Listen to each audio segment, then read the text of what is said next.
Muito boa noite. Muito obrigado pela vossa presença, sempre assídua. Muito obrigado à Câmara Municipal na presença da Sra. Vereadora. Esta é a segunda sessão do novo ciclo da A Conversa Com.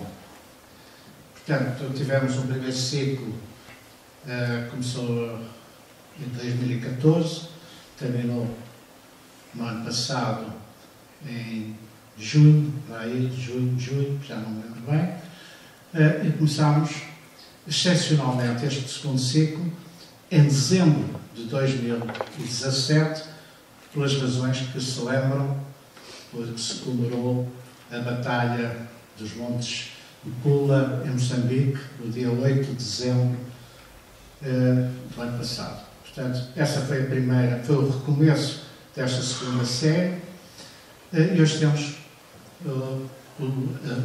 a segunda sessão.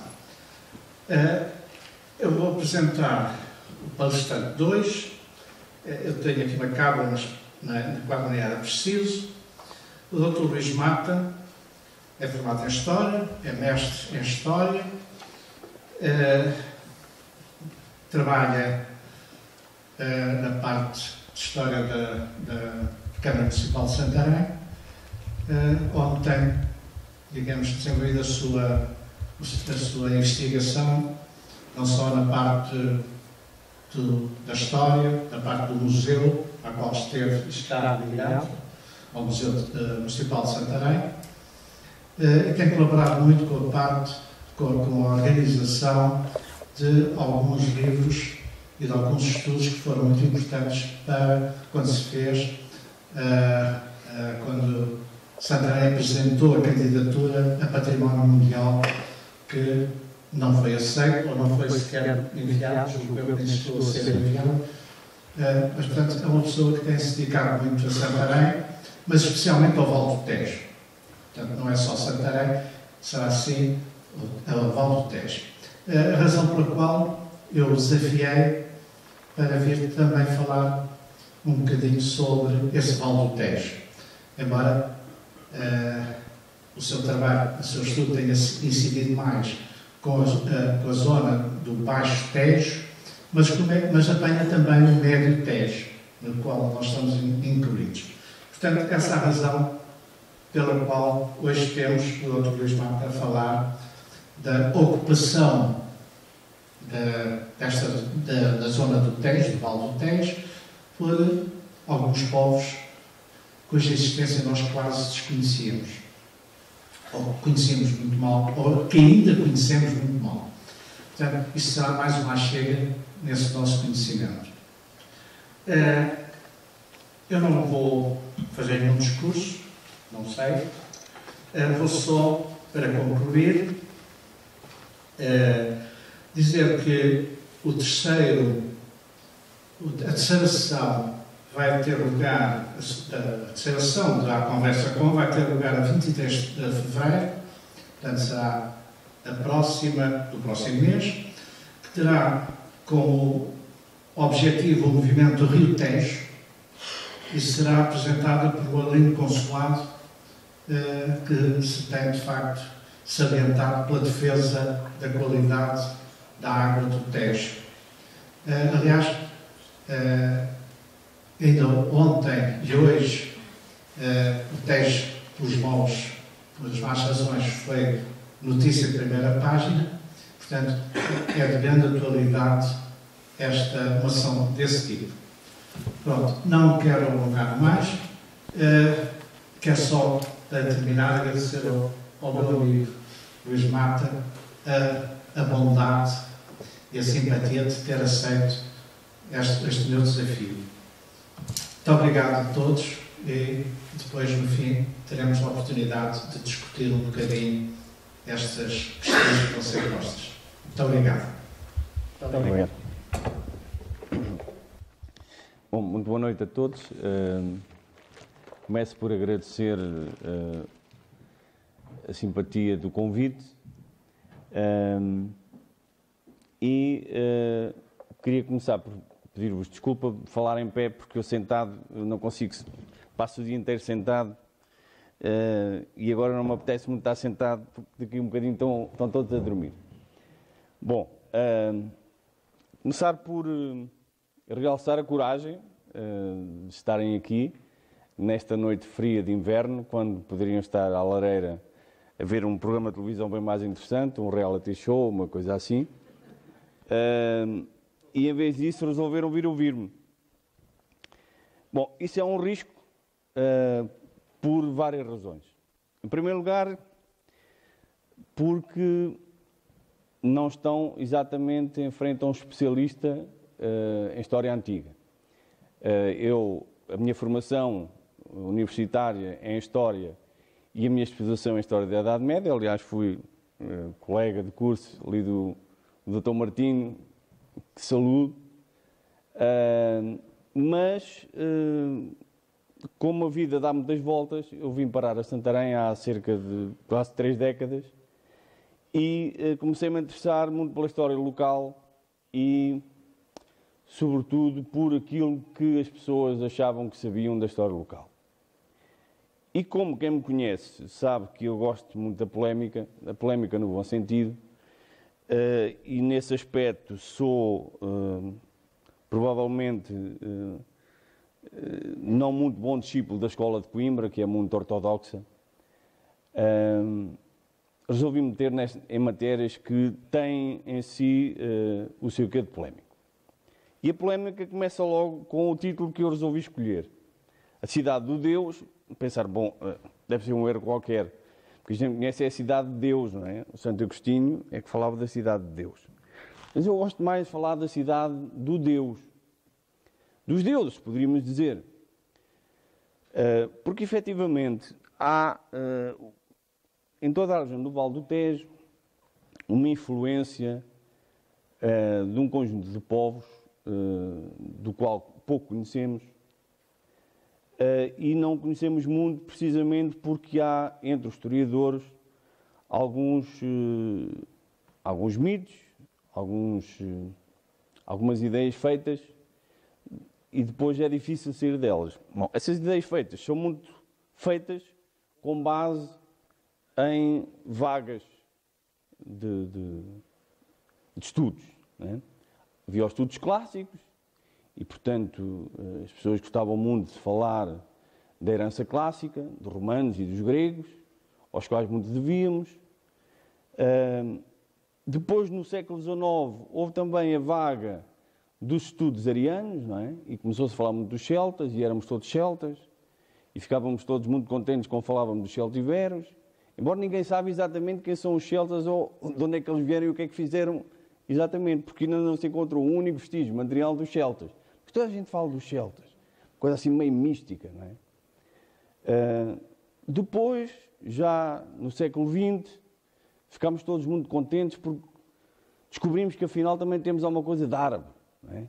Falávamos de árabe, depois era tudo árabe, e depois tudo o que acabava em al era árabe, ficávamos todos muito contentes, porque afinal também tínhamos aqui uma coisa de árabes.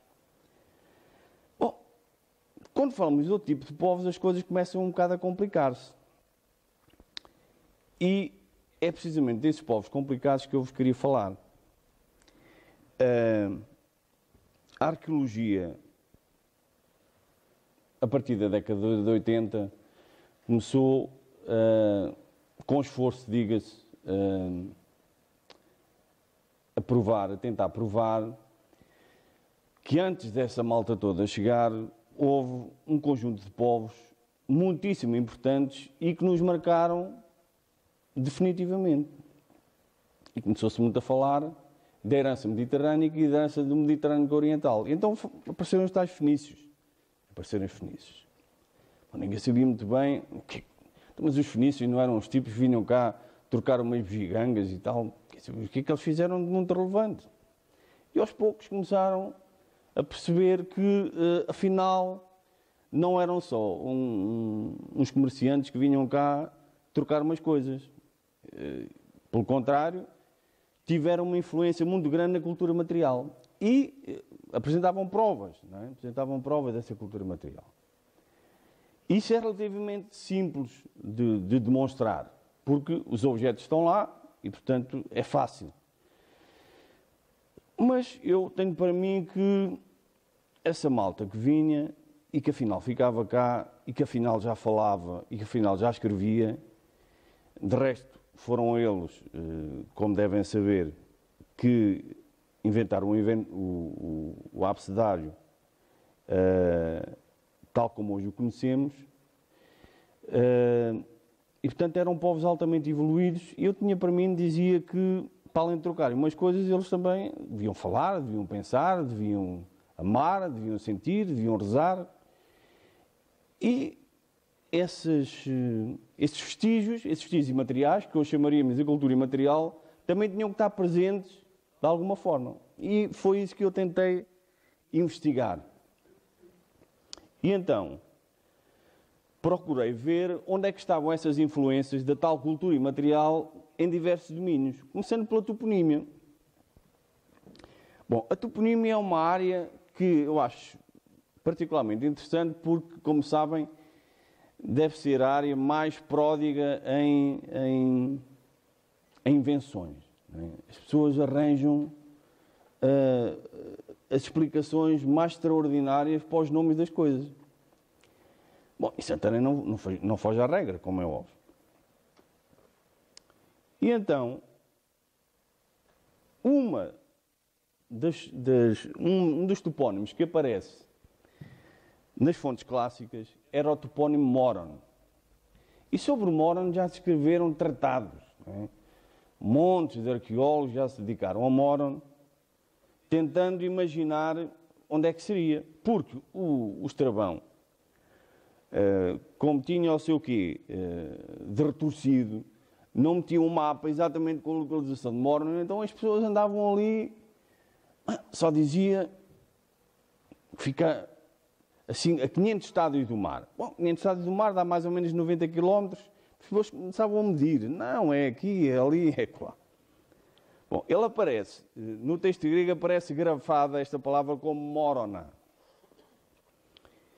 E como digo, distava a cerca de 90 km do oceano e, segundo o Estrabão, era o local onde o Június Brutus tinha estabelecido no ano 138 um acampamento militar. E então vejamos o que é que diz o texto de Estrabão. Começando de novo a partir do promontório sagrado, ou seja, ao Cabo de São Vicente, e continuando ao longo do outro lado da costa, chegamos ao Golfo, perto do Tejo, depois de Cabo Barbário, Cabo Espichel. E próximo a este, a foz do Tejo, que pode ser alcançada navegando em linha reta numa distância de 10 estádios. Aqui existem estuários, um deles a mais de 400 estádios da dita torre, local onde se situa Lacaia. A largura da foz do Tejo é cerca de 20 estágios e a sua profundidade é tal que permite a navegação aos navios de maior calado.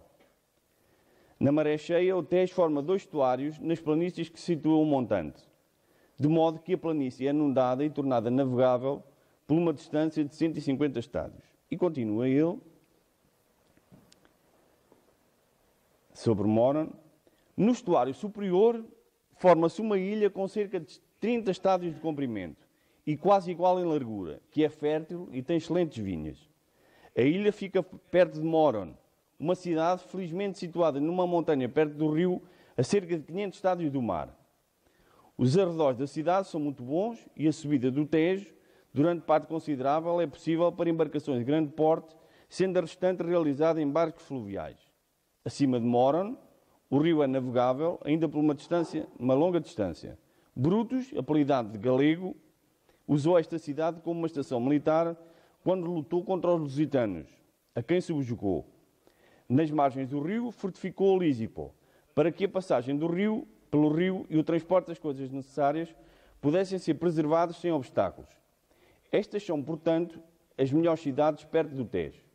O rio contém muito peixe e está cheio de ostras. Portanto, o que é que nós temos aqui deste excerto do Estrabão? Temos que no estuário do Tejo, que inclusivamente ele fala de estuários, fala de 2 estuários, não é? Um a montante e outro a jusante, e no estuário do Tejo fala de 2 cidades, o Lísipo, que é hoje Lisboa, não é? Sem grandes dúvidas, e Moron. Bom, mas que diabo onde rei que era Moron? Ficar a 90 km. Santarém, diziam alguns, mas Santarém não fica a 90 km.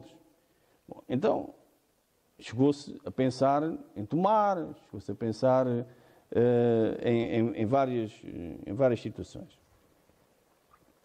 Bom, e podia-se andar nisto o resto da vida porque Moron é tão só uma palavra fenícia que tem este esqueleto consonântico, porque convém explicar que os alfabetos semitas, dos quais o fenício é um exemplo, não tinham vogais e, portanto, é por isso que as variantes depois dos nomes são várias, não é? Porque depois quando se passa para os alfabetos latinos e se lhe introduz as vogais, às vezes há variantes, mas esta raiz, que se podia chamar Maron, no fenício e no púnico, no hebraico aramaico Marwan, significa tão só altura ou lugar alto. Portanto, diríamos monte. Portanto, podia ser aquele monte ou outro monte qualquer. Agora, se pensarmos naquilo que foi Santarém durante o período romano, naquilo que foi Santarém durante o período islâmico, com algum grau de probabilidade, diríamos que Maron ou Moron, de que falava Estrabão, era efetivamente o monte no qual veio desenvolver-se mais tarde Santarém. O mesmo podíamos dizer, pasme-se, de Almeirim. Ora, Almeirim é precisamente a conjunção do artigo al, tal artigo árabe, com marim, que mais não é do que o plural da palavra que eu vos falava. Ou seja, em vez de altura, alturas, leia-se serra. E ainda hoje, quando falamos de Almeirim, falamos da Serra de Almeirim. Portanto, o vocábulo Meirim, o plural de Maron, é explicitamente mencionado, pelo menos em 2 inscrições fenícias. E aqui temos, portanto, o Maron ou o Monte de Alcáçova, perfeitamente visível de qualquer ponto do Baixo Tejo, desde que se venha de barco. Portanto, uma referência geográfica importante. E, escusado-se irá dizer, com as potencialidades de fortificação, as potencialidades militares, que fizeram deles o tal acampamento militar de que falava o Estrabão. Aqui vemos o mesmo monte visto de cima, portanto, e onde essas potencialidades são evidentes. Ainda sobre o Moron e sobre os montes, temos Alpiarça. Sobre Alpiarça também já se escreveram imensas coisas. Bom, Alpiarça parece que vem de 2 palavras. Esta já não. Bom, pensava-se, bom, mas já tem que ser árabe, não é? Parece que não. Parece que Alpiarça vem do latim alpis e de uma outra que significa alto ou cume, com uma outra palavra latina, arx, aquis, que significa cidadela ou castelo. Portanto, Alpiarça significaria exatamente alto do castelo. Ora, alto do castelo é precisamente um dos povoados e uma das estações arqueológicas mais importantes e mais antigas de Alpiarça. Portanto, quando falamos do Alto do Castelo, falamos de Alpiarça, e quando falamos de Alpiarça, falamos de Alto do Castelo.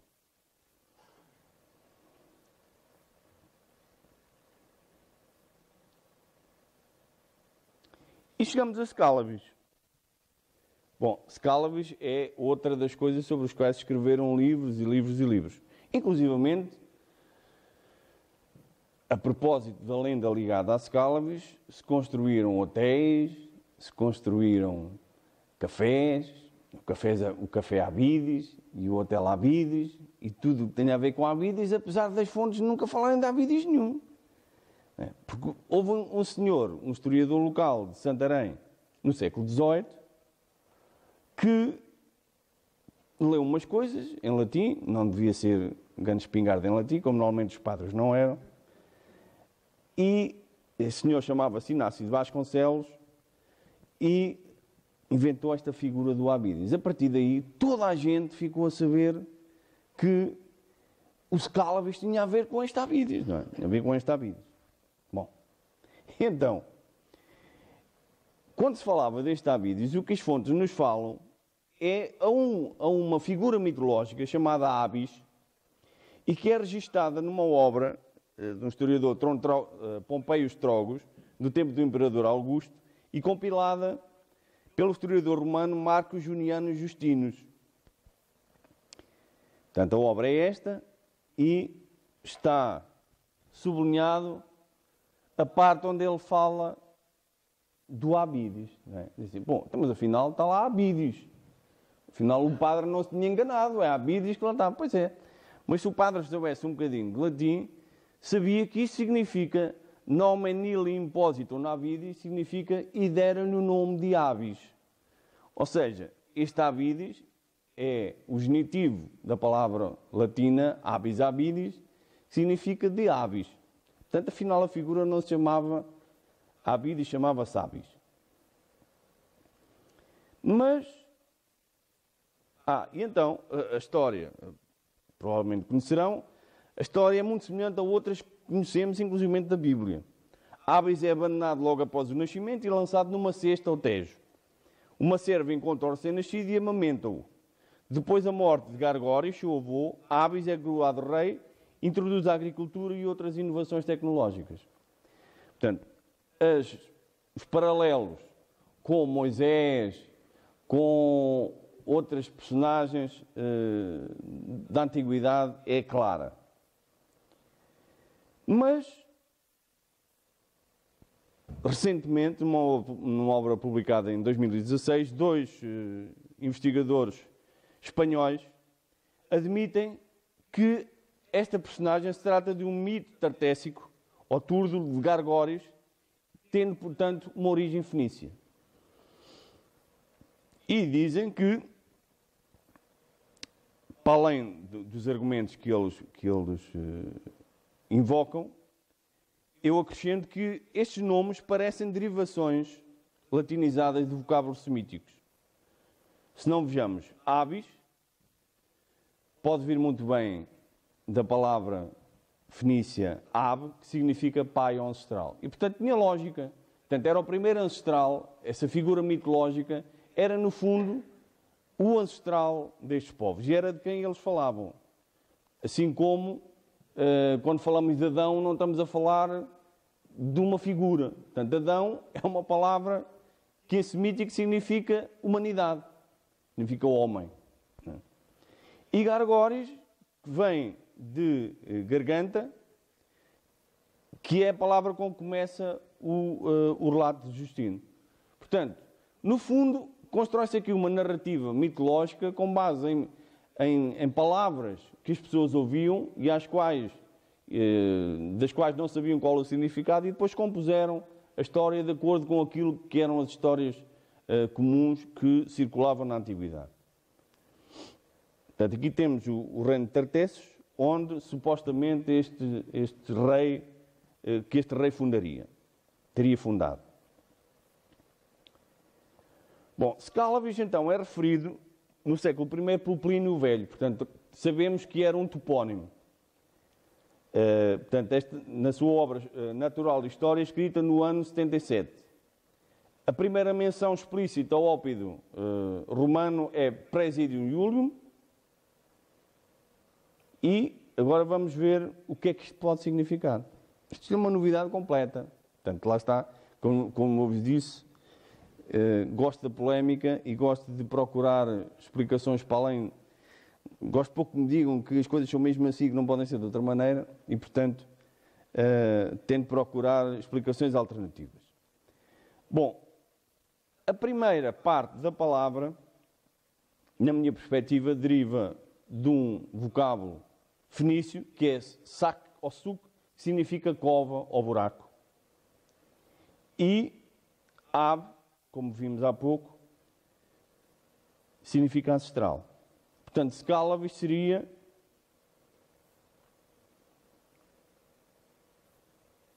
Portanto, depois latinizado em Scalabis, Saclab significaria cova ou buraco do ou para o ancestral.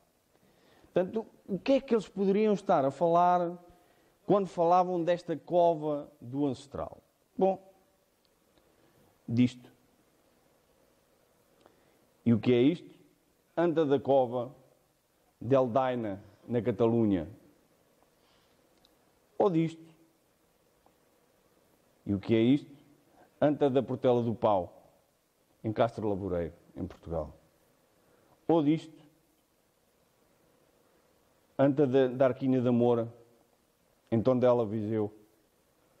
Ou disto. A Mamoa de Lamas, em Braga. Ou disto. Anta São Geraldo, em Montemoro Velho, Montemoro Novo. Ou disto. Anta de Santa Rita, em Vila Nova da Cacela. Ou disto. Anta da Foz do Rio Frio, em Mação. Portanto, era um conjunto de monumentos megalíticos ligados a túmulos coletivos e a que eles chamavam precisamente covas, que é precisamente parte das coisas que as pessoas ainda chamam, nomeadamente na Catalunha, ainda lhe chamam cova. Não é? Ou, no vocabulário popular, qualquer buraco antigo que não se conheça muito é Cova da Moura ou coisa parecida. Portanto, o facto de estes espaços serem ancestralmente ligados à religiosidade faziam com que depois, com o cristianismo, eles fossem apropriados. E temos aqui um exemplo, em Santarém, nas Alcobertas, o dogma da Igreja Santa Maria Madalena foi transformada numa capela da Igreja.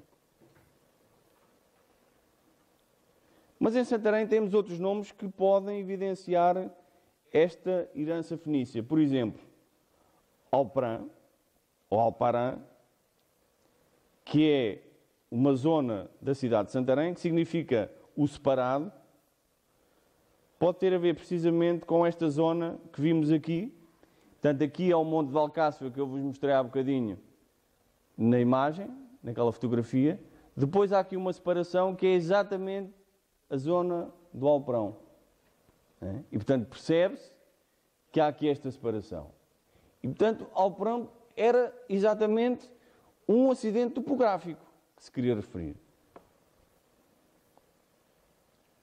Ou Cesarigo, que é o nome antigo da Ribeira de Santarém, e que pode vir do hebraico Sassar, que significa vermelho, e Igo, que significa lado ou flanco, ou seja, flanco vermelho, significando assim Cesarigo, o nome medieval da Ribeira de Santarém, muito provavelmente flanco vermelho, ou seja, barreira. E quem é de Santarém sabe que as barreiras de Santarém são uma realidade, infelizmente, porque às vezes vão lá parar abaixo, não é? E no relato da tomada de Santarém, inclusivamente eles dizem, pelo lado norte, dotou à própria natureza do monte, que é de rocha sem vegetação. Portanto, isto é o relato de Expugnação na Escala, escrito cerca de 1160. E agora vejam, isto é a vertente norte, vejam que o pintor, portanto, isto é uma iluminura, a primeira iluminura conhecida de Santarém, feita de cerca de 1535 pelo pintor António de Holanda, e vejam como ele teve a preocupação de pintar de avermelhado esta zona norte de Santarém, o tal flanco vermelho, portanto, a tal barreira. Também há Alpompé, sobre os quais também se escreveram já imensas coisas. Os historiadores acham que vem de Pompeu, do Monte Pompeu. Né?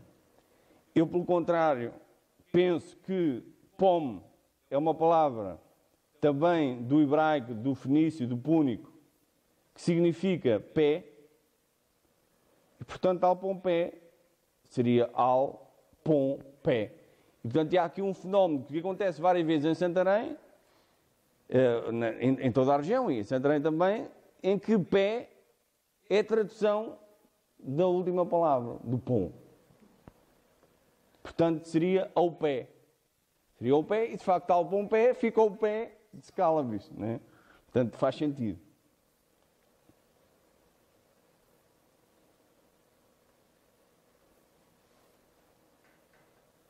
Ainda no campo da toponímia temos Valada.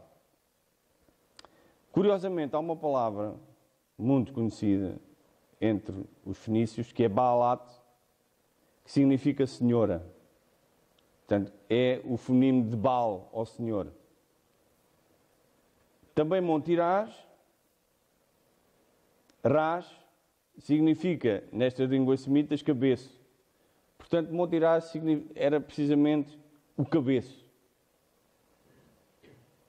Mais uma vez, Monte e Rás são palavras semelhantes em línguas diferentes.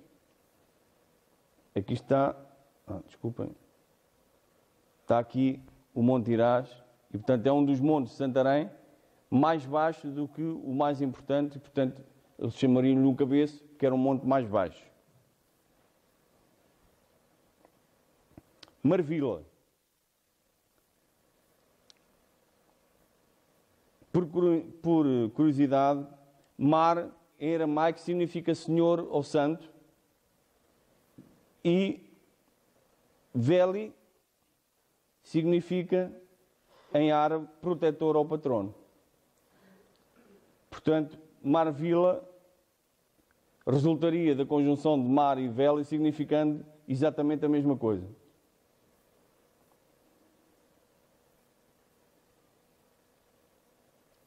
A Tamarma,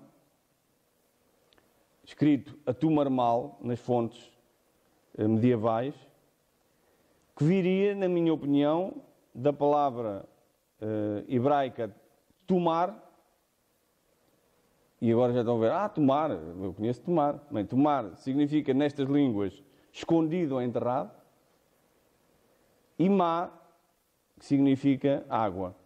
Portanto, a Tamarma significava água enterrada, ou seja, mina. E quando chegamos ao Vale da Tamarma, o que é que nós vemos? Ainda hoje, vemos isto. Uma mina. Aqui está a mina. Ok? Inclusivamente, desta mina, que é uma nascente, saía, ainda estão aqui os vestígios, de um aqueduto que dava água para o Palácio Real de Santarém. Portanto, como veem, isto é uma gravura do século XIX e ainda existiam aqui vestígios desse aqueduto. E chegamos a Santarém. Bom, esta é mais complicada. Tantas coisas que escreveram em Santarém. E, inclusivamente, há um movimento em Santarém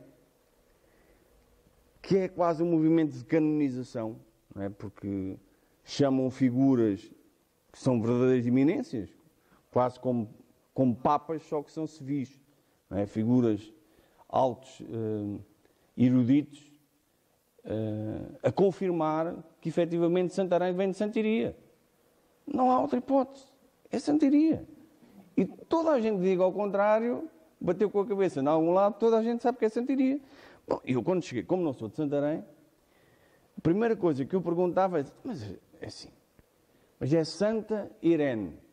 Portanto, Santa Irene que daria Santarém. E eu digo, bom, mas a Santa não se chama Irene, chama-se Iria. Bom, e então, perante este problema, os filólogos eruditos inventaram que, como o português não sabia dizer Irene, como sabem, temos poucas senhoras portuguesas que se chamam Irene, portanto, os portugueses não sabiam dizer Irene, e então diziam Iria. Não é? Diziam Iria. Desculpem lá, estão a brincar com isto. Isso já sem falar que a história de Santiria não tem um único elemento que seja comprovado historicamente. Portanto, falam de uma santa que ninguém sabe qual é, inclusivamente há grandes dificuldades em perceber se a santa afinal é bizantina, se é portuguesa, porque diziam que era bizantina, mas depois, para ser bizantina, a data de 20 de outubro, que é a data onde se comemora a festa de Iria, não batia com a santa bizantina, Então, afinal, já não era bizantina, já era portuguesa. Mas depois, nas listas de santos medievais, não aparece nenhuma Iria. Depois dizem que a Iria estava num mosteiro beneditino, sabendo nós que a Ordem de São Bento entrou em Portugal no século X, mas ela já tinha morrido num convento beneditino em 653. Portanto, ou seja, não tem um único elemento que tenha uma fundamentação histórica. Mas, está dito, Santarém vem de Santiria. Bom, eu então comecei a ver o que é que poderia estar como Santarém. Bom, e descobri que esta palavra, porque depois é tal problema que eu vos falava há bocadinho, da transposição dos alfabetos semitas para os alfabetos latinos. Porque Santarém, não sei se sabem, com os árabes chamava-se Xantarim. Portanto, com um SH. E não só com S. Portanto, isto deriva de um tipo de S, de uma palavra hebraica que era o Shin, que não existe nos alfabetos latinos, mas que tinha este problema. Não é? Portanto, não era Santarim, era Xantarim. E, portanto, é este S aqui com este sinalzinho, que significa, portanto, isto é a mesma coisa que ter SH, portanto, este Shant era o plural de Shin, que significa, portanto, que é diferente do latim Sanctus, Santa Sanctum, que é o tal santo, né? Que significa arrabaldes ou orlas. E o segundo nome, né, dali, Durém, pode vir desta palavra Aron, que significa arca, ossário ou sarcófago.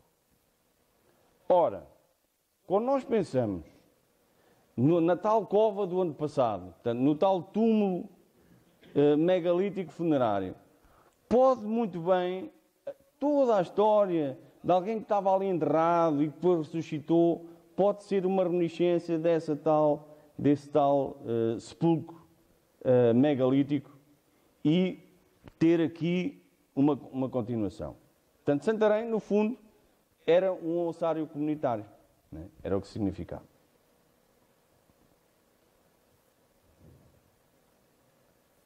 Bom, acabemos com a toponímia, vamos passar para a economia. Temos, por exemplo, o cavalo. Sobre o cavalo, um autor latino dizia que na Lusitânia, perto do rio Tejo, as éguas são, de acordo com muitos autores, fecundadas pelo vento. Estas lendas nascem da fertilidade das éguas e da multidão de manadas que se vê na Galiza e Lusitânia, tão numerosas e tão rápidas que parecem efetivamente terem sido geradas pelo próprio vento. Isto diz Jorge Justino. Esta lenda é efetivamente recorrente nas fontes clássicas. Virgílio faz alusão, Varrão, Colomelo, Plínio acrescentam que a vida das progenitoras destas éguas não ultrapassa os 3 anos e um outro autor, Cilícios Itálicos, reduz a sua existência a 7 dias. Anteriormente, Aristóteles tinha localizado em Creta este acontecimento extraordinário. Portanto, vejam que há recorrentemente uma apropriação de lendas que eram contadas e que eram ouvidas, não é, depois às realidades locais, com o objetivo, obviamente, de enaltecer as características do lugar por oposição a outros. O caso do touro. Não há ninguém que não seja de Santarém, que não pense em Santarém, não pense logo em touros. Não é? E pensa logo em touradas. E depois há aquela chatice das pessoas que não são aficionadas ou que são defensores dos animais e até dizem que os tipos lá de Santarém são os bárbaros que andam lá a matar os touros. A verdade é que é muito provável que o touro fosse uma realidade muito presente. Aliás, é tão presente que me disseram ainda há bocadinho que há uma manada aí à solta perto daqui. Quando for agora para casa já vou ter que ter cuidado, porque não trouxe o meu capote. Portanto, a verdade é que as fontes clássicas nos falam que entre os povos lusitanos que era um conjunto de povos, porque portanto, as pessoas normalmente ouvem falar dos lusitanos e pensam que é só um povo. Como com os fenícios, quando falamos dos fenícios, pensam que é só um povo. Não, são vários povos, são várias tribos. E os lusitanos também eram um conjunto de tribos. Uma das tribos que é mencionada pelo Estrabão são os Elbocórios. E eu, nestas investigações que tinha feito, descobri que Bácara, portanto, que significa em fenício Bácara, em aramaico Bácart, significa gado ou manada de gado. Portanto, aqui estão os vários povos que são referidos, aqui os lusitanos, e os Elbocórios seriam, portanto, estes últimos aqui. Portanto, na linha do Tejo, reparem, na linha do Médio Tejo,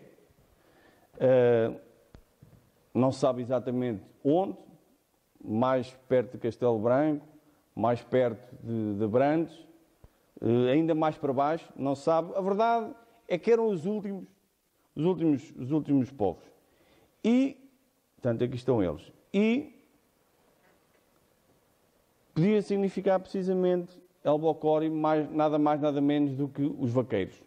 Vaqueiros que é, curiosamente, um nome de uma das antigas freguesias, que entretanto foram aglomeradas. Uma das freguesias de Santarém é precisamente a freguesia de Vaqueiros. Portanto, os Elbocório poderia significar exatamente os vaqueiros, referindo-se assim a uma tribo que se dedicava à criação de gado e que muito provavelmente teria como animal totémico o touro. Agora o Tejo. Segundo os geógrafos árabes, o Tejo, diziam isto do Tejo, o seu rio, portanto, que passa em Santarém, inunda as suas margens, como o Nilo no Egito. Vejam a referência que eles fazem, o paralelismo mental que eles fazem quando chegam à região do estuário do Tejo. O rio inunda as suas margens como o Nilo no Egito. Os habitantes, após as cheias, semeiam o grão no depósito das cheias quando as sementeiras já terminaram noutras regiões. Isto é como digo, um geógrafo árabe magrebino do século XII. E dizem também outra coisa. Há igualmente outro fenómeno incrível na região de Bíbulos. Um rio, correndo do Monte Líbano, desagua do mar. O rio tem o nome de Adonis. É atualmente o Nar Ibrahim. Anualmente, de forma regular, é tingido com sangue e perde a sua cor antes de desaguar no mar. Ele tinge o mar, numa área bastante grande de vermelho, anunciando assim o tempo de luto aos habitantes de Bíbulos. E continua o nosso autor. Este rio, meu amigo e convidado, passa pelo Líbano. Ora, o Líbano abunda em terra vermelha. Os ventos violentos que sopram regularmente naqueles dias trazem para o rio uma quantidade de terra avermelhada. É esta terra que transforma o rio em vermelho. E assim, a natureza da cor do sol do rio, da cor do rio, é devida não ao sangue, como eles afirmam, mas à natureza do sol. Isto é uma coisa incrível, porque isto foi numa obra de Luciano, uma obra da Antiguidade, chamada De Ideia Assíria, em que ele chega a Bíbulos e encontra um fenómeno que por toda a gente é visto como um fenómeno místico, um fenómeno mágico. Portanto, todos os anos o rio ficava vermelho e eles achavam que era a morte de um deus, a morte do deus Adonis, né?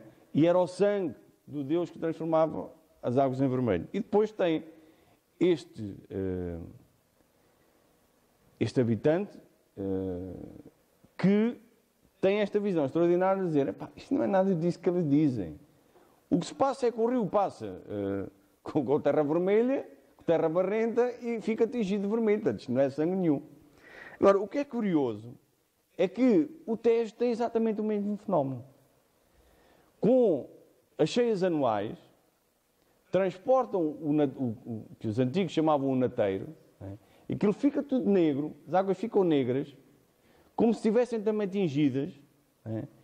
E muito provavelmente era isso que estava na origem da tal santa que era morta a montante e que vinha por aí abaixo. Né? Portanto, o sangue dela vinha por aí abaixo como na Quinta das Lágrimas, em Coimbra, se forem lá ver o lago onde os assassinos mataram a Dona Inês de Castro, ainda vem lá o sangue. É claro que não interessa nada que aquilo sejam uns líquenes que tenham aquela coloração. É muito mais giro as pessoas dizerem que é o sítio onde morreu a Inês, não é? Porque ainda lá está o sangue. Finalmente, uma outra descrição sobre o Tejo. Em certo momento do ano sai do mar um mamífero aquático que se esfrega na rocha das praias, desprendendo-se dele um velo com a suavidade do veludo e a cor do ouro que não se desgasta com o tempo. É muito apreciado e escasso, sendo recolhido e tecido com ele vestuário que à luz do dia refuge uma miríade de cores. Os monarcas dos Bani Umayya, que são os Omíadas, conhecidos como os Omíadas, detinham o seu exclusivo, não podendo ser levado de lá a não ser clandestinamente. Ascendia o valor de cada um destes vestidos a 1000 dinares pela sua preciosidade e excelência. Bom, e ilustres autores, ao referir-se a esta passagem, têm visto nela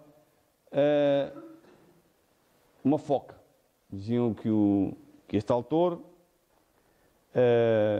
o Al-Izakri, estava a referir a uma foca, que vinha, as focas que estavam nas costas do Tejo e que vinham ter as crias, portanto, esfregavam-se nas rochas, vinham ter as crias perto de Santarém. Ora, eu descobri que esta descrição bate quase na perfeição naquilo que os autores antigos falavam do molusco chamado, portanto, era uma espécie de um ouriço do mar que dava um corante avermelhado, que era um corante altamente apreciado, era um corante que era muito produzido na Fenícia e em todas as feitorias fenícias ao longo do Mediterrâneo e tinha um valor extraordinário, era mais valioso que o próprio ouro e, portanto, era de tal maneira que o próprio nome Fenícia significa terra de púrpura, porque era desse corante que se fazia a cor púrpura com que eles tingiam os vestidos. E, portanto, aqui está o dito molusco, o que significa que, muito provavelmente, esta espécie era produzida nas imediações de Santarém, justificando assim porque é que Santarém também tinha tanta importância. Portanto, mais uma vez temos, que é onde eu quero chegar, temos uma realidade, neste caso económica, oriental, que é exportada para todos os locais onde os fenícios chegaram, inclusivamente a região de Santarém. Portanto, aqui está o dito molusco no seu ambiente natural. E a religião? Também na religião, expande-se, temos alguns vestígios destas influências orientais. Como? Bom, o que nós temos aqui é, como devem já ter identificado, uma deusa neolítica, uma deusa da abundância neolítica.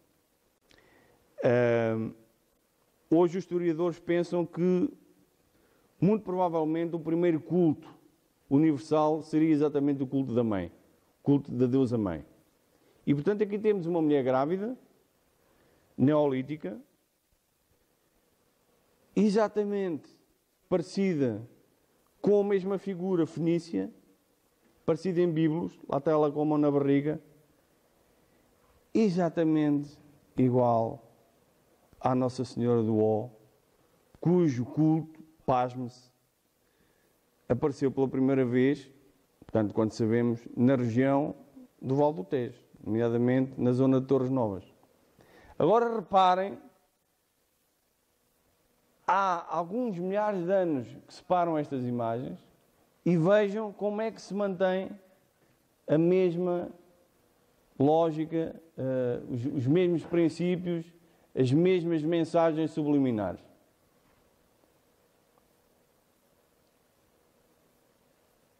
Também esta,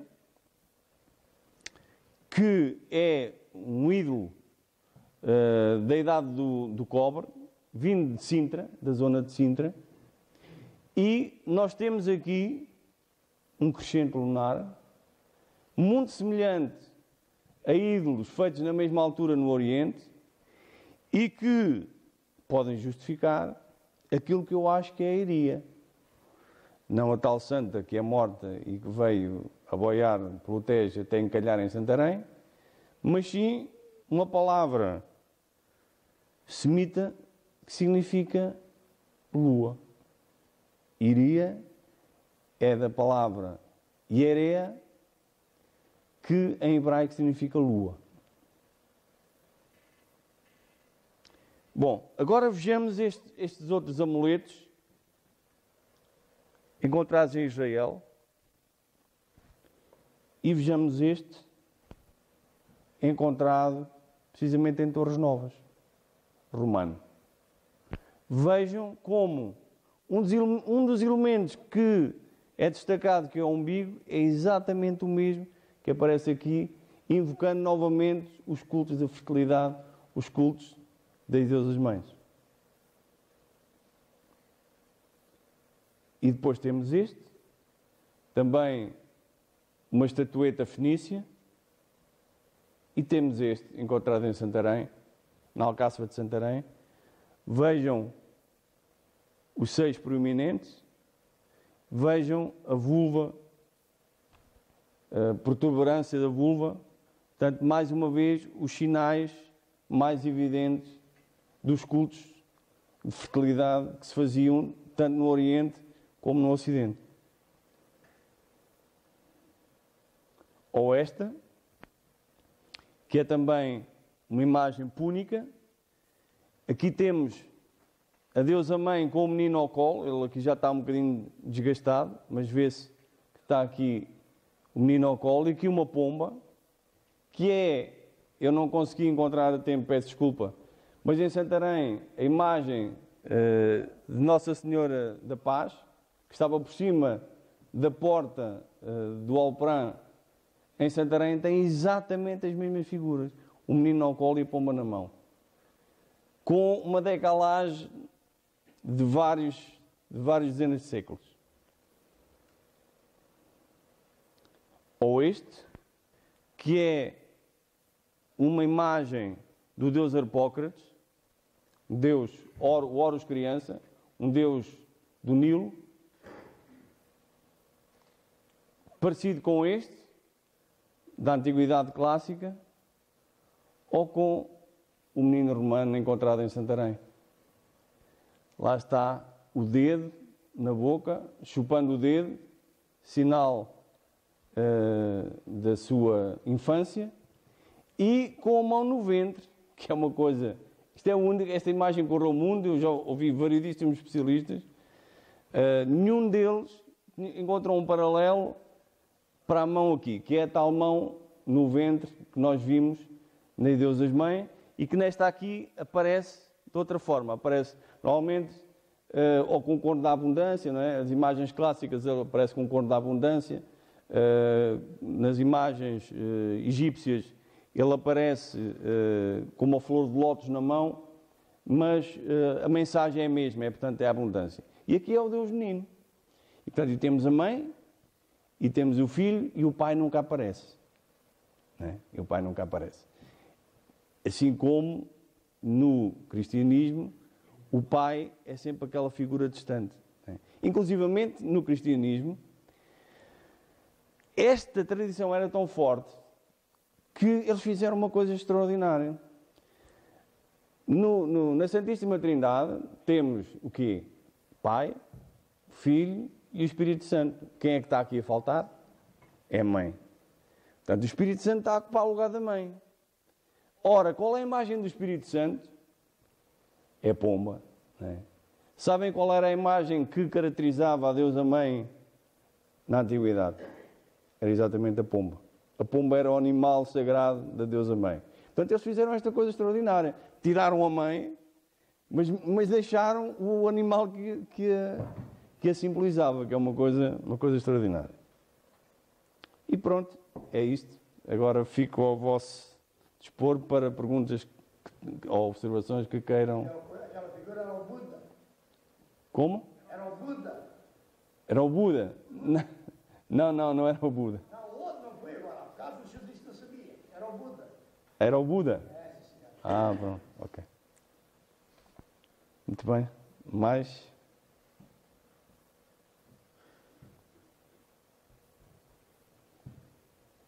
Ainda estão dormentes.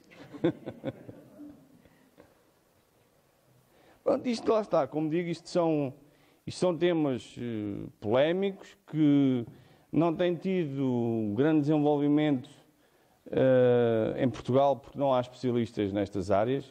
Eu próprio, para pedir ajuda para estas hipóteses, foi um problema, porque, por exemplo, os arqueólogos que se têm dedicado aos fenícios, e temos bons arqueólogos, a Ana Arruda tem trabalhado muito em Santarém, não percebe nada de línguas antigas. Depois, os especialistas em hebraico, por exemplo, não percebem nada de arqueologia. E, portanto, temos sempre esta dificuldade. E depois,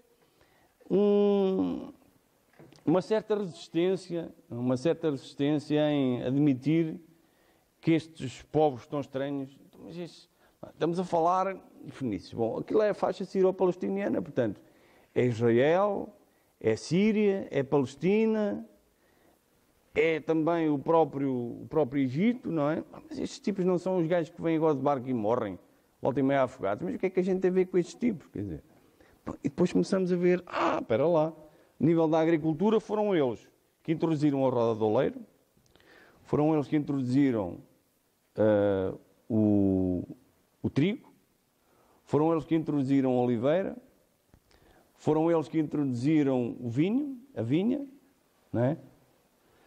E, portanto, estamos a falar, de facto, de um conjunto de povos que tinham um nível de desenvolvimento muito superior aos que viveriam pela mesma altura no território que é hoje peninsular. Aliás, eu podia ter metido ali, mas o próprio nome da Península Ibérica, que se chamava na Antiguidade, como sabem, Espanha, pode vir precisamente de uma expressão fenícia que é Issapan, que é a Ilha do Norte, né? Que é a Ilha do Norte. E Ilha do Norte porquê? Porque eles estavam a falar no território que é hoje a Tunísia, mais ou menos, não é? Onde eles, depois de virem do Oriente, se implantaram, no Norte da África, e foi a partir daí que vieram depois para a Península Ibérica. Portanto, a partir de Cádiz, implantaram-se primeiro em Cádiz e de Cádiz chegaram ao Val do Tejo.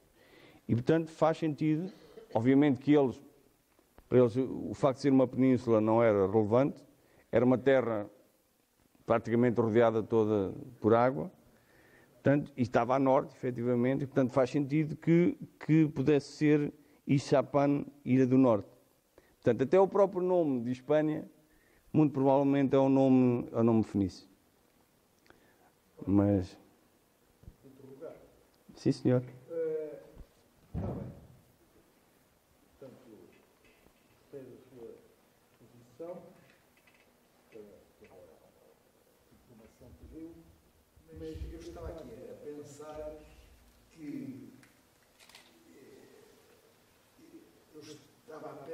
ia falar de outra coisa, por causa do título da conversa, que era, se não me engano, A Cidade do Deus. Mas depois, A Fenologia do Sagrado. a fenologia do sagrado No Val do Tejo, exatamente. Pelo que eu ouvi, portanto, eu não sei o que é que entende do sagrado, porque do sagrado eu não vi nada, ou pouco, Sim. religião, um dos seus abordagens, mas não apercebi o que é que queria dizer do sagrado, a fenomenologia, portanto, o fenómeno do sagrado. Exatamente. Portanto, é o estudo do fenómeno do sagrado. Ora, portanto, onde está o sagrado? No Val do Tejo. Portanto, o sagrado, o que eu... entendo do sagrado. Muito bem, a pergunta é pertinente. O que eu pretendi foi, para mim o sagrado não se confunde com o religioso, é mais do que isso. E nós podemos ver o sagrado em vários aspectos da nossa vida. Não é? Por exemplo, quando nós encontramos um monte, que é um monte imponente, é o sítio mais próximo do céu, não é? É o monte que está próximo do céu. Eu atribuo-lhe um significado para além do significado físico, um significado metafísico, certo? Portanto, e estou-lhe a atribuir um caráter sagrado. Quando eu vejo um rio que se assemelha em tudo ao rio de onde eu venho, que é o Nilo, não é? E vejo que, tal como o Nilo, o rio tem anualmente um fenómeno em que enche e se transforma em águas avermelhadas, isso para mim é um fenómeno sagrado. Como os habitantes vivos pensavam que havia alguma coisa de sagrado que fazia com que as águas ficassem vermelhas. Portanto, também aqui, eu olhar para o rio e olhar para a forma como o Té se comporta anualmente, eu vejo nele um fenómeno sagrado. Quando eu olho para uma terra abundante, que é a Alzíria, e vejo que dela emana riqueza, eu acho que ela está cheia de entidades sagradas. Que entidades? Aquelas que eu conheço na minha terra, a Deus Mãe. Quando eu vejo que esses fenómenos, quer o das cheias cíclicas, quer o da subida das águas, quer o do ciclo das culturas, é coincidente com fases diferentes da Lua, eu faço a relação dessa entidade astral com a Terra e atribuo-lhe origem sagrada. E, portanto, faço-lhe divindades e faço-lhe ídolos para adorarem, como aquele que nós vimos, não é? Que é um ídolo que vem da região de Sintra, da Serra de Sintra, e que lá tem o crescente na barriga. Portanto, era esta. Quando eu vejo que o Tejo dá aqueles moluscos, né, com bicos, e que deles sai sangue, portanto, um líquido transformado em sangue, eu acho que esses animais são sagrados. E eles diziam mesmo que eram sagrados. Portanto, mais uma vez, a região de Santarém, da região Bom, eu aqui quando falo de Santarém, tenho sempre esta preocupação e provavelmente devia tê-la. Não estou a falar de Santarém cidade hoje. Quando falo de Santarém, falo da região que começava a norte de Setúbal e ia até Penela, perto de Coimbra. Portanto, era desta região que eu falo. Né? Que ainda na Idade Média, era o termo de Santarém, era este. Né? Portanto, como digo, é toda uma região que eu acho imbuída de sagrado, em todas as suas manifestações, na agricultura, no rio, no monte. Pronto, foi esse o objetivo que eu procurei trazer-vos. Não sei se o consegui. Professor, autoriza. Faça favor. Novas, só por razão que existe Alcanena, que faz as peles de Egito. Alcanena é uma zona industrial de peles. Sim. É assim como é aqui o Milão, e havia aqueles dois barracões, um dado daquele lado, era um indivíduo calmo brilhante, que era Eurico, esteve aqui e morreu muito cedo, porque se embriagava. Que era cabo brilhante. Pois, em zona de muitas peles, não é? Portanto, tinha que haver muitos animais que... E, por exemplo, o doutor Mirral, desde Eurico, devem ter apanhado, porque eles formaram aqui, constituíram aqui, a fazer um benefício, tal e qual bem na brilhante. Exatamente. Muito bem. Sim, senhor. É uma explicação, mas é uma explicação que eu acho, pois, há várias interpretações, outras. Conhece perfeitamente, com certeza, o livro Profano Sagrado do Messias Elias. Sim. Sagrado e profano. É outra seção. Exatamente. Sim. O sagrado é algo fascinante e de tremendo que vejo noutra acessão. Não sei se concorda com outras.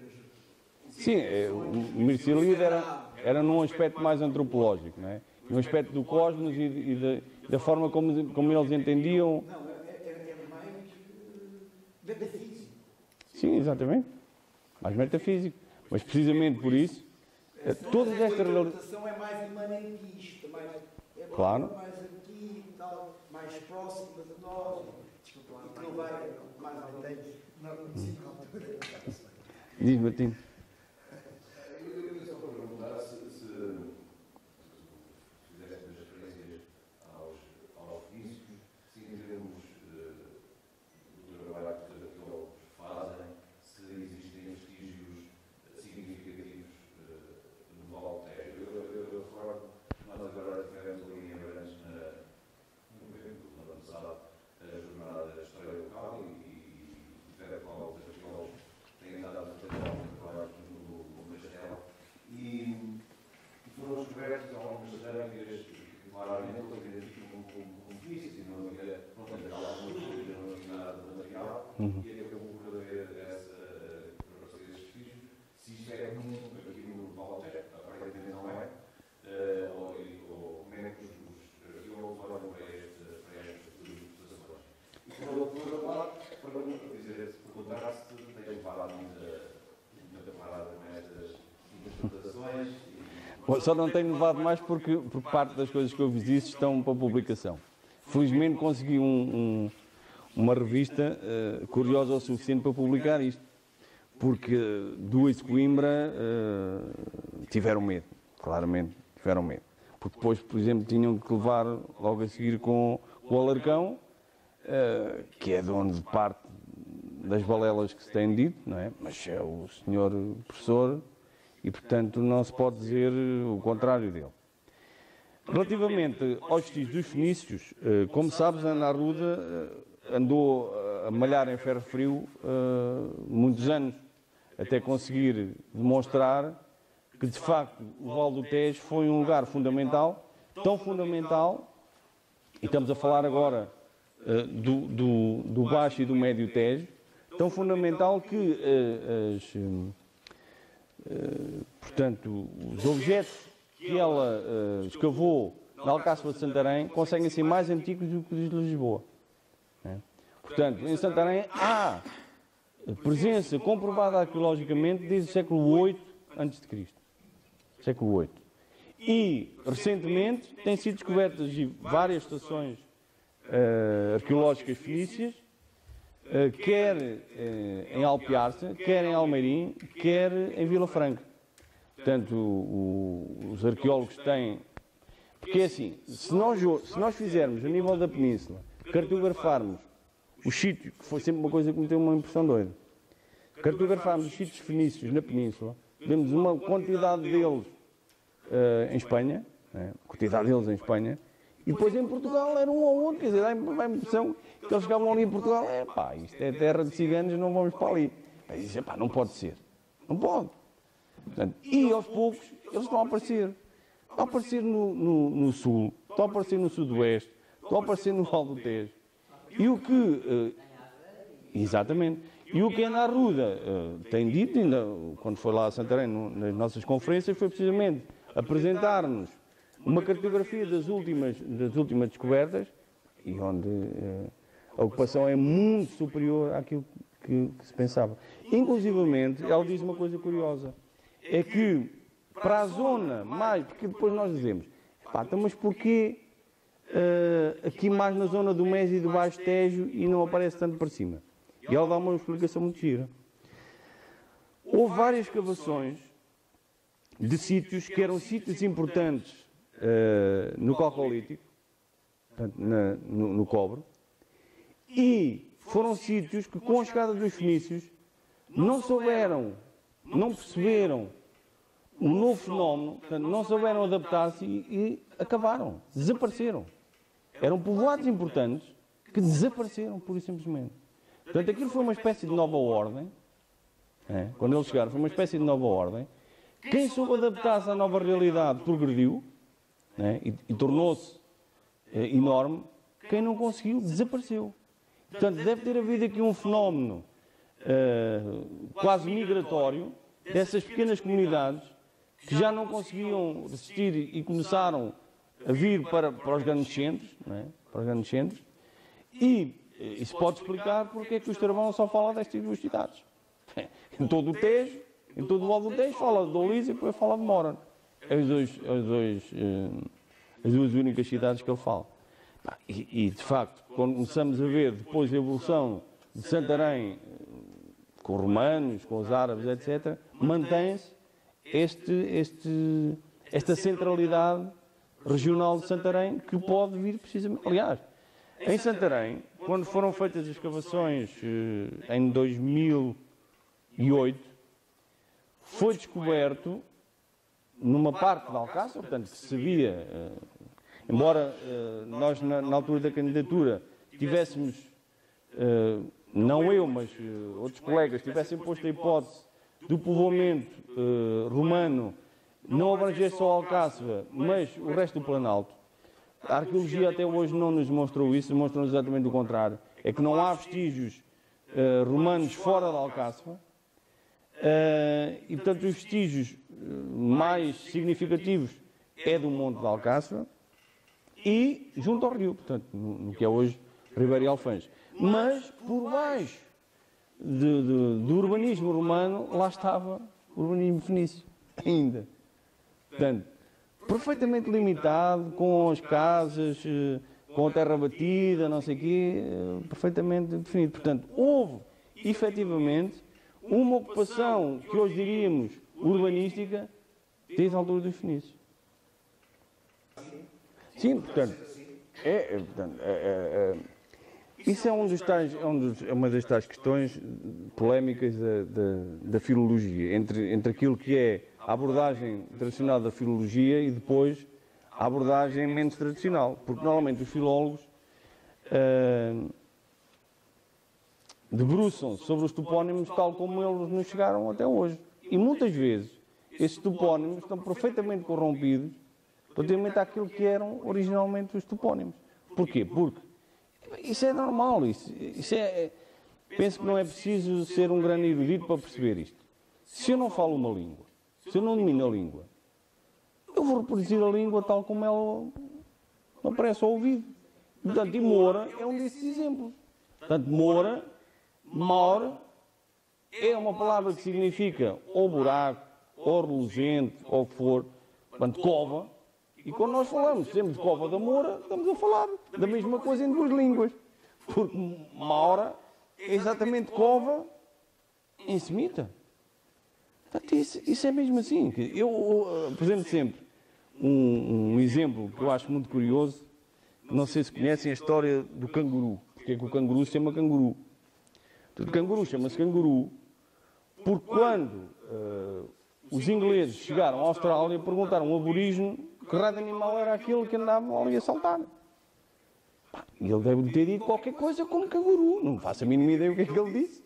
Já ter dito uma coisa qualquer. Ora, canguru, essa palavra, eu agora não sei reproduzir em aborígene, significa não te entendo. Não percebo o que é que estás a dizer. E eu tipo, é o canguru.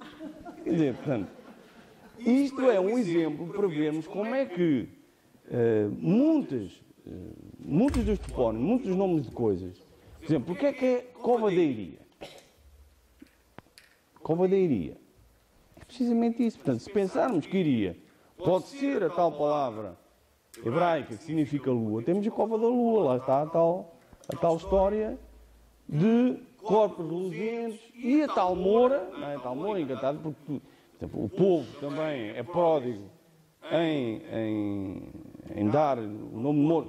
Nós temos em Santarém, as pessoas que não são de Santarém não sabem, mas as pessoas que são de Santarém sabem isto. Há um famoso, uma parte do castelo de Alcácer de Santarém, que ainda há postais que dizem Guarida Mourisca. Aquilo é do século XVII, mas não interessa nada. É Mourisca. É antigo, já cá estava quando eu nasci, portanto foram os mouros. Portanto, isto é tudo os mouros, tanto aquilo seja do tempo dos nossos avós como do século XII. É dos mouros, que é este imaginário, este fantástico, não é? Que ficou, por razões que outros melhor do que eu poderiam explicar, porque é que nos ficou este lado do mouro? Este é do tempo dos mouros. Portanto, as pessoas antigas, quando não sabem muito bem que altura é uma coisa, é do tempo dos mouros. É muito antigo. Pronto.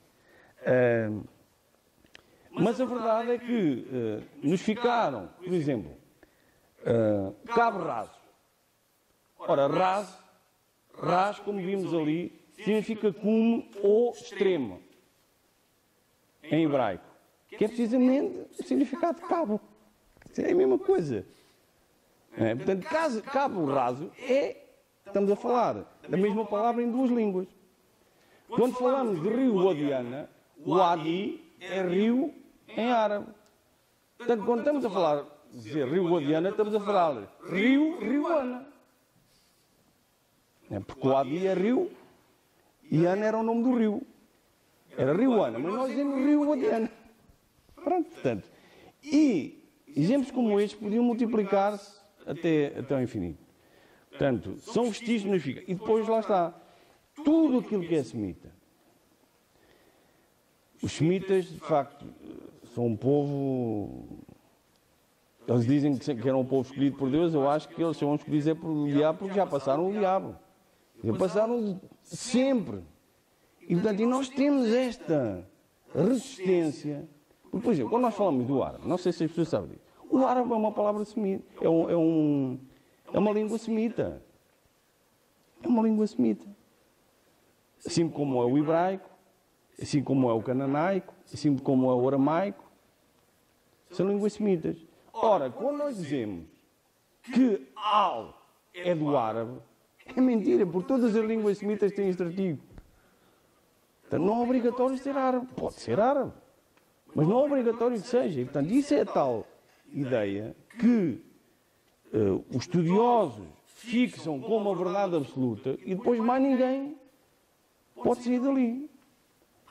Mas alguém se convence que Santa Irene vem de Santa Irene e a Santa chama-se Iria. Desculpem lá, quer dizer, deem lá as voltas que derem. Isto não tem sentido nenhum. Mas que está mesmo a pedi-las. Santa Irene estava mesmo a pedi-las. Santa já sabemos que é. Pronto, Santa já está resolvido. Agora é o que? Irene, é o que? Irene. Mas a Santa não se chama Irene. Pois, eles não sabiam dizer Irene. Desculpem lá, isso não faz sentido nenhum. Não faz sentido nenhum. Mas enfim, como diz o Martini bem, ele já me conhece e já conhece o meio, é porrada. Mas eu estou à vontade, porque também não tenho grandes responsabilidades académicas, portanto não tenho uma carreira académica para defender, posso dar-me aos devaneios que me apetecer. Desde que estejam sustentados, o que eu quero relativamente às críticas que me fazem é dizer: é plausível? Quão mais plausível é esta explicação alternativa do que aquela que eles apresentam? E depois tenho de me desmontar porque é que não é plausível. Agora, não podem desmontar com a lógica do... Por exemplo, o professor Aires Nascimento, o seu professor doutor Aires Nascimento, ainda há pouco tempo veio a Santarém falar da Santa Iria. E disse: não, toda a gente sabe que isso é verdade. Então isso até já veio num códice visigodo. Mas qual código visigodo? Porque é referido num documento medieval que há um códice do rei Wamba visigodo. Então onde é que ele está? Mas ele diz: está bem. E depois? Então ali está certo. Então, mas diga-me lá quem é essa santa. Pois isso aí não consegue explicar quem é. Mas é uma história que tem que existir, porque se isto passa a papel, já disse, eu concordo. Só que eu não digo que é visigodo como ele. Eu acho que ainda é mais antigo. Agora a história existia, não há dúvida. Uma história ligada a alguém que estava ali enterrado. Agora pergunto, e eu faço a comparação. O meu método é sempre os paralelos. Vamos para a Espanha, vamos para o resto do Mediterrâneo, vamos para o Oriente. Como é que eles faziam isto? É verdade ou não é que as antas eram espaços de enterro coletivos. Coletivos, vírgula. Coletivos só para alguns. Porque a ralé não entrava lá, era só para a nata. E entre esse, para a figura máxima, para o chefe da tribo. Certo? É ou não mais lógico aquele ser um lugar onde é colocado o chefe, o tal ancestral, o tal rei mítico, e aquilo ser uma espécie de lugar sagrado? Tem ou não mais lógica? Eu acho que tem muito mais lógica do que as explicações alternativas. Se encontrarem, olha, eu não encontrei nenhuma inscrição fenícia a dizer nós, fenícios, chamámos Scala a dizer isto porque estava aqui uma cova. Não encontrei isso aí, pronto, aí vencem-me. Então os nossos professores primas diziam, mas mostra lá onde é que está a fonte. Onde é que está a fonte onde usa para isso? E digo, bom, é dedução, é comparação e depois é plausibilidade. Mais do que isso não consigo. Eu só queria também falasse um pouco. É um bocadinho colateral, não é bem tema, e aí códia, e eu agora não lembro quando estudo história, um bocado, falava-se do Tejo e falava-se dos concheiros. Quer dizer, eu agora, portanto, isso é muito anterior aos fenícios, portanto, isso já no Paleolítico, ou coisa para aí. Não sabe dizer mais ou menos essa altura da história, pré-história, dos concheiros.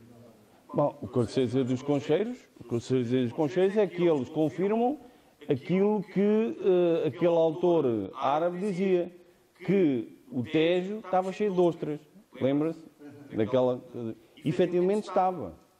Porque, e a pessoa diz, mas ostras, mas isso não é no mar?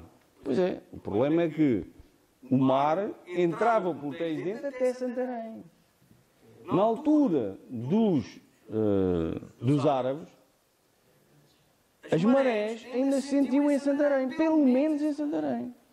Portanto, tudo aquilo, e nós vimos também o Estrabão dizer que haviam dois estuários, um deles era aquele que ficava sempre, e na altura das marés cheias, o mar vinha até cá acima. Portanto, toda aquela zona estava cheia de moluscos. Cheia. E, portanto, é normal que as comunidades humanas, percebendo isso, como eram recoletoras, não é? Fossem ali e fizessem. Agora, com cheiros destes, uma coisa gira. Em todo o Mediterrâneo... Sim. Portanto, isto é a Idade do Bronze. Isto é exatamente antes das chegadas dos fenícios. Precisamente antes da altura dos fenícios. Antes das chegadas dos fenícios. E, obviamente, os fenícios continuaram isso.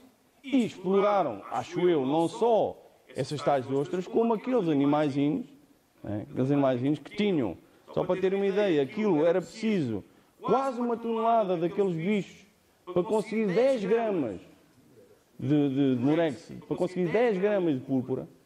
Portanto, imagina a quantidade monstruosa de montes que eles tinham, daqueles que se encontraram na Tunísia, na Argélia, em todo o Mediterrâneo se encontraram esses montes. E, portanto, os concheiros eram precisamente lugares onde eles faziam a extração desses moluscos, in loco, e depois mandavam o excesso. Portanto, faziam aquelas pilhas com excesso. Portanto, isso é aquilo que eu sei dizer. Mas neste momento tem na internet vários artigos disponíveis sobre os concheiros de musgo. Portanto, obviamente que nessa altura há um... Como? Mujo. Sim. Se é Mujo é sul de Santarém. Portanto, mais para lá de Lisboa. Portanto, fica mais ou menos 20 km de Santarém. Na Venda, exatamente. A zona de Navente. Há ostra bem na Rússia e há muito no Brasil, no Lodo. Na Rússia não sei. Importa-se no... É, exato. No Lodo é onde eles apareciam, no Lodo mesmo. E no Brasil não é, na Rússia não sei onde é que ela é apanhada. Agora, por exemplo, no Brasil sei que ela vem do Lodo. Exatamente. Isso mesmo.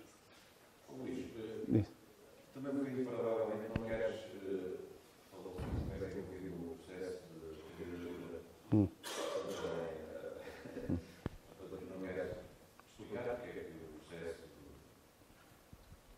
ficou a meio, ficou parado, porque é que não chegou a ser submetido? É assim, o porquê eu não sei dizer. Pronto, o porquê não sei. Que lá está, posso apenas supor. O processo da candidatura de Santarém foi um processo sui generis porque, ao contrário de outros processos, este foi mesmo um processo. Ou seja, não foi um fim em si mesmo, foi um meio para atingir um fim. E nós, provavelmente até, não digo à revelia, mas não com completa consciência do então Presidente da Câmara, usámos, cujo objetivo provavelmente era a elaboração da candidatura per se, a equipa utilizou essas sinergias para revitalizar, abrir monumentos, cuidar do património, fazer estudos.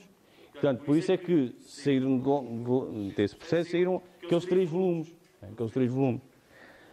que demoraram imenso. Depois, as pessoas de Santarém, foi também um processo que, nesse aspecto, a equipa tem que fazer meia-culpa porque não conseguiu passar essa ideia para a população, que era, porque é que isto demora tanto? Que é que estes tipos estão tanto tempo a fazer? Demora assim tanto fazer o raio de uma candidatura, para responder a meia dúzia de perguntas. Pois é, mas nós não estávamos a responder essas perguntas. Nós estávamos mesmo a fazer os estudos que sustentavam a resposta a essas perguntas. E, portanto, isso foi relativamente diferente de outras candidaturas. Pronto. Depois, qualquer candidato termina o seu papel quando agarra na candidatura e a entrega na Unesco. A partir desse momento, isso é outra coisa, outra ideia falsa, quando se diz, Santarém falhou a candidatura. Mas já não falhou porque ela nunca foi submetida. E depois não é Santarém, é o Estado português. O Estado português é que submete as candidaturas de Santarém, do Porto, de Guimarães, de Sintra, de todas elas, é que submete para Paris a candidatura e gera esse envio como muito bem entende. Portanto, escusado será dizer que isto abre o flanco a todos os lobbies possíveis e imaginários. Quer dizer, se a mim não me interessar, a mim Estado português ou representante do Estado português, que a candidatura de Santarém avance, ela não avança. Ponto final. Porque, por exemplo, todos sabemos, provavelmente não todos, mas muitas pessoas sabem, que a candidatura de Sintra foi um caso paradigmático nesse aspecto. Que foi assim, Sintra foi submetida, havia pressão para Sintra ser submetida. Quando veio cá o perito, que estava em risco de chumbar, porque não cumpria uma série de requisitos. O que é que os tipos fizeram? Levaram-os à Quinta da Argaleira. Ainda por cima, acho que o perito da Unesco era maçom, ficou maluco a Quinta da Argaleira. Isto tem que ser classificado. Deu o parecer positivo, foi classificado. Agora, isso não diz muito do mérito da candidatura, acho eu. O que diz é do poder que tem o município para fazer pressão para mandar. Porque qualquer candidatura só chumba quando é avaliada e diz, não passa. Ora, ela nunca foi. Nunca seguiu, nunca saiu de Lisboa. Como é que ela é chumbada? Pronto. Agora, também te digo uma coisa, 10 anos depois, nós tivemos quase 10 anos a preparar aquilo. Aquilo que eu tenho assistido, por exemplo, tivemos em Sintra há muito pouco tempo, e Sintra chocou-me um bocadinho. Porquê? Tudo aquilo que é suposto as candidaturas conseguirem, que é criar sinergias, promover o desenvolvimento local, criar turismo sustentável, está tudo voltado para o turista. Tudo. Tu vais lá e dizes, eu não estou em Portugal. É só os gigangazinhas para o estrangeiro, é só a ginginha, é só não sei o quê, é aquilo que vende. Portanto, de Sintra já há pouco.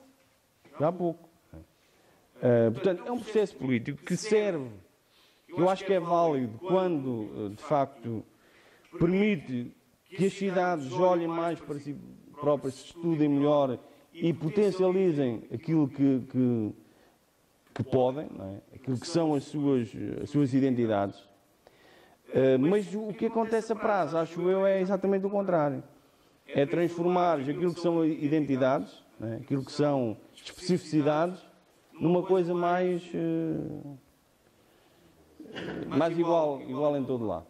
Mais igual em todo lado. Pronto. A mim não me chateia muito que Santarém não tenha sido classificado, chateia-me ter perdido alguns das dinâmicas que tinha conseguido. Porque hoje, lá está, parte deste trabalho foi também um objetivo de eu, como técnico, conseguir ajudar os políticos a perceber qual é a verdadeira identidade da cidade. E para mim, continuo a dizer, a identidade de Santarém e a identidade do Val do Tejo está exatamente no lado do Mediterrâneo Oriental. Primeiro com os fenícios, depois com os árabes e com tudo o que eles trouxeram para a cultura, para a religião, para a economia. Isso é que eu acho que pode ser diferenciador ultimamente outros sítios. Mas pronto, é a minha opinião. Ok?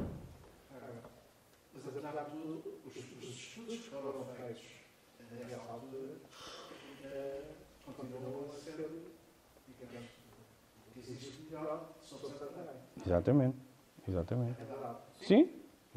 Há algumas coisas, obviamente, já um bocadinho desatualizadas, outras leituras com as quais eu pessoalmente já não me identifico muito, mas não tenho, por exemplo, foram feitos, na altura foi lá Cruz Coelho. Santarém fez, não conheço nenhuma cidade nessa altura que tivesse isso, uma cartografia histórica desde a pré-história até ao século XX. Toda. Santarém era das poucas cidades que tem um volume com memórias descritivas de todos os monumentos. E hoje, quem quer estudar os monumentos de Santarém, ainda vai lá à Bíblia ler. Portanto, Santarém era, na altura, a segunda cidade do país a nível de volume e de qualidade de edições. Agora isso perdeu-se tudo. Mas pronto, não vos quero tomar mais tempo, agradeço imenso. Dou-vos os parabéns e à Câmara de Mação por ter a ousadia de investir nestas áreas, que são áreas que provavelmente não dão muitos votos e que não interessarão muitas pessoas. Se calhar se trouxessem aqui a Super Nani, deviam estar aí mais pessoas a assistir, mas pronto, é o melhor que se consegue. Muito obrigado.